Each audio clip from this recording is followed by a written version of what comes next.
Greetings everyone, my name is Altairyan and welcome to Lizzy the Lost Sorceress.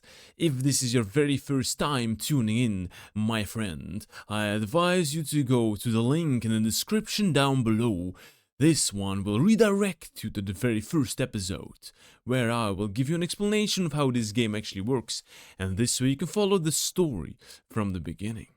Those who have seen this episode already, and you have made your vote on the past decision, let's see what the consequences will be of your choices.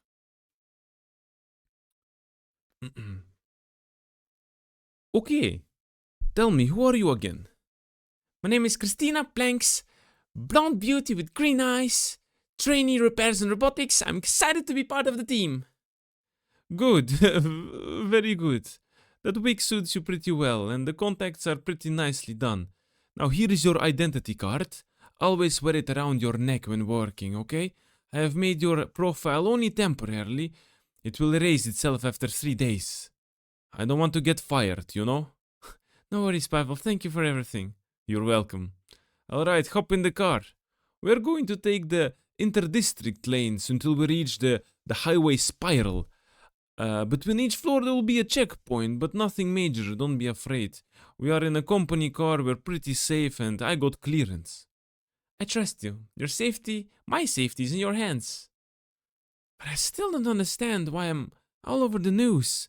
They're even accusing me of all random crimes I never committed, theft, burglary. It's insane. I will never let my brother's efforts go to waste, but I really need to get to this Neville district and solve this mystery. I don't know what brother stole, but it seems very, very valuable. Traffic in the district is always very, very slow. With the ever-growing population, streets are more and more filled with pedestrians, people on hoverboards, e-bikes, and mainly also filled with construction works, slowing traffic down drastically.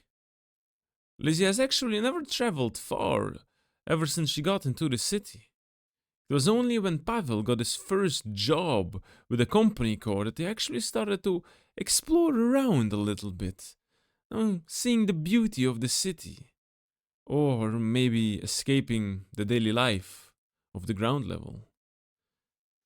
Having a company car has its benefits as well as priority on the roads, as drones are the ones that keeping infrastructure intact. They're maintaining buildings, factories, do most of the heavy lifting, and even run some shops.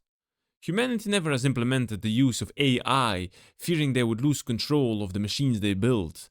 Only a few implementations here and there, like enclosed circuits, so AI does not spread out. Another 3 hours on the road. Sightseeing, laughing, reminiscing, talking about past memories, but mainly listening to music. Ever since Pavel got his company car, they were granted access to the radio stations of the levels from above. It is in this car that Lizzy, for the very first time in her life, heard what they call classic music. She cried her eyes out. For hours, the very first time she heard a sad violin piece. Since then, Lizzy became pretty obsessed with the sounds and was bothering Pavel every single day for years, begging him to take her for a drive so she could listen more to this beautiful music. Another 30 minutes later, and they suddenly come to a halt in a traffic jam at the border of the Forge district.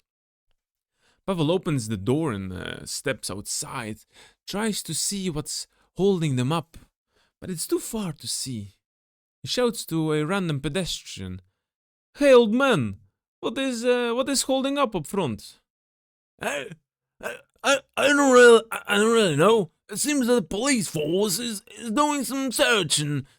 They're checking every car, and then bother asking what for. Best not to stick your nose into business where it doesn't belong. All right, thank you. No, you're welcome. Do you think they're searching for me? What do we do, Pavel? I don't know, Lizzy. I mean, let's assume the worst, that they're searching for you indeed, but I'm very confident in my skills, and the identity card I made for you is foolproof, no worries. You just make sure you keep your act together. An hour, a very slow hour passes by. Another very slow hour passes by.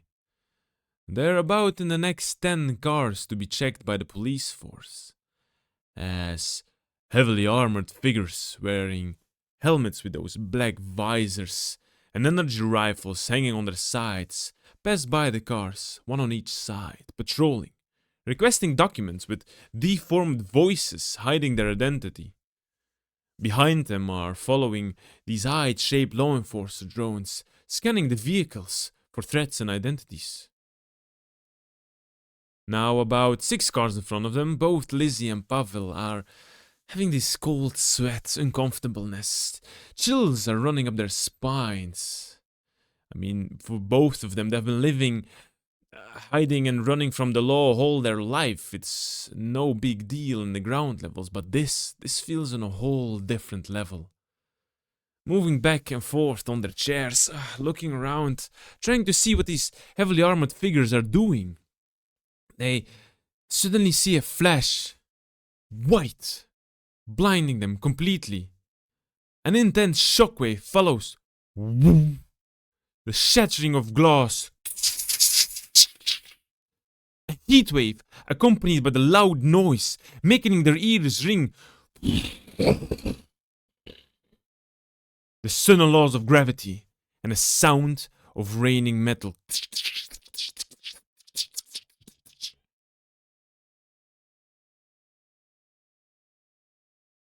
Lizzy opens her eyes. She's hanging upside down. Their car is flipped over. They're partially inside a building. She touches her face. She feels as glass is sticking inside her flesh. Still confused and dazed, she tries to puzzle together what happened. Pavel, I think an explosion happened.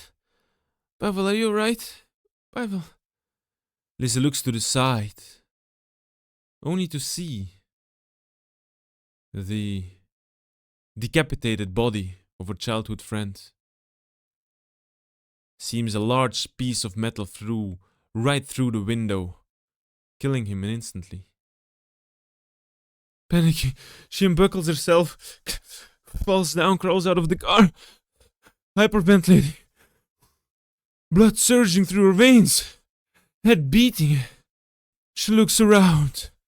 Everything seems to slow down. The fires are spreading, buildings are burning. Cars and human parts are scattered all over the area. She hears screaming in the distance, shouts for help. Help! A mother and a child stuck in a burning car. Buildings crumbling down. Lizzy looks back, sees the body of Pavel in the car. She pukes. This, my friends, is where we will end the episode. Lizzy, her fight or flight mechanic is about to kick in, and I will let you choose which one it will be. Will she flee and take the opportunity to escape to safety so that they can't get her and catch her? Or will she fight back and save everyone or as much people as she can by using magic to stop the fires and save people from being crushed or crushed under weight? Was an intense episode, guys.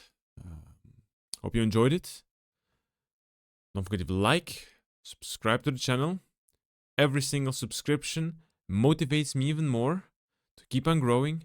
I really like making these stories, and there will be plenty more to come as long as you support me. Thank you much for watching, and I will see you in the next episode. Good luck choosing, everyone.